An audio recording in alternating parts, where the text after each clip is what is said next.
గోకర్ణ టెంపుల్‌లో స్వామివారిని దర్శించుకొని అలా బయటకు రాంగానే ఒక మంచి మసాలా లాంటి స్మెల్లొచ్చేసింది. ఏంటి ఈ సువాసనని చూసేసరికి చుట్టుపక్కల అంతా గూడా మసాలా దినుసుల షాప్సే ఉన్నాయి. అది గూడా టెంపుల్ సరౌండింగ్‌లో మసాలా దినుసుల షాప్స్ అయితే నేనెక్కడ గూడా చూడలేను. ఇన్ని రకాల మసాలా దినుసులు నాకు తెలియని మసాలా దినుసులు గూడా వాళ్ళు చూయించారనమాట. ఎందుకు ఇన్నిగనం అది గూడా టెంపుల్ సరౌండింగ్‌లో వీళ్ళు సేల్ చేయడం ఏంటి అని అడిగితే ఎక్కువ టూరిస్టులు వచ్చే ప్లేస్ కాబట్టి అందుకే ఇంకా ఇక్కడికొచ్చి వాళ్ళు సేల్ చేసుకుంటారంట. ఇంకా కర్ణాటక స్టేట్‌లోనే ఎక్కువగా మసాలా దినుసులు గూడా పండిస్తారు కాబట్టి, ఇవన్నీ చాలా నేచురల్‌గా మంచి క్వాలిటీలో ఉన్నాయి.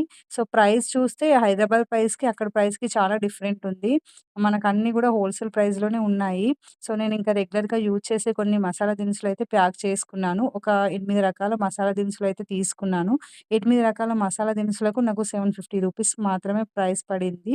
ఇంకా అందులో ఎక్స్‌ట్రాగా చెర్రీస్ ఒక ప్యాకెటు అండ్ అలాగే పనస తొనల చిప్స్ గూడా తీసుకున్నాననమాట. చాలా తక్కువ ప్రైస్‌లో మంచి క్వాలిటీలో ప్యూర్‌గా దొరికింది. సో, మీరెప్పుడైనా గోకర్ణకి వెళ్తే ఇవైతే అస్సలు మిస్ అవ్వకండి.